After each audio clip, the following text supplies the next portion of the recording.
এই যে চাটখিলের গত কয়েকদিন আগে একটা ঘটনা আপনাদের মনে আছে কিনা জানি না, আমি কি বলবো আপনাদেরকে। একটা মাদ্রাসা ছাত্র, সিসি ক্যামেরায় ভিডিওটা বের হয়েছে, বৃহত্তর নোয়াখালী চাটখিল এলাকায় একটা মাদ্রাসা 12 বছরের ছাত্র তার বন্ধুদেরকে নিয়ে রাত ভোর 4টার দিকে উঠে তাহাজ্জুদের নামাজ আদায় করতেছে।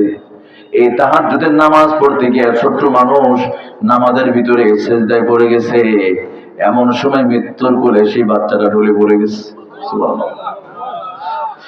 কল্পনা করেন কতই না সৌভাগ্য এই সন্তানের জন্য, যার উপর এখন ইসলামের বিধান এখনো পরিপূর্ণ ফরজ হয় না, 12 বছর।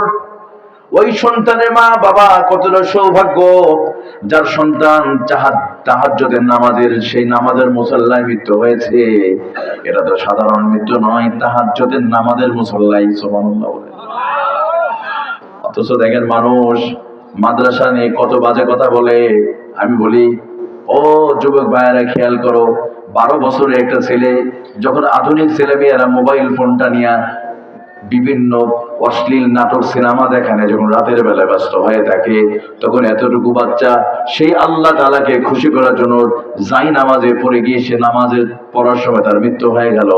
এতটুকু বাচ্চা আল্লাহর প্রতি কতটুকু ভালোবাসা, কতটুকু মহাব্বত, কতটুকু দিনের জন্য ভালোবাসা হলে 12 বছরের বাচ্চা শেষ রাতে উঠে আল্লাহর কাছে ফরিয়াদ করে দোয়া করে। আমি বলি, এই একটা যুবক এ বাংলাদেশের সমস্ত যুবকদেরকে ছোট হয়ে 12 বছরের বাচ্চা আমাদের চোখে আঙ্গুল দিয়ে দেখে দিয়ে গেল আল্লাহকে ভালোবাসার জন্য করে অজুহাত চলতে পারে। আমরা অনেক সময় বলি নামাজ পড়ার সময় নাই, বলে না ব্যস্ত আছে হুজুর, অনেক ব্যস্ত।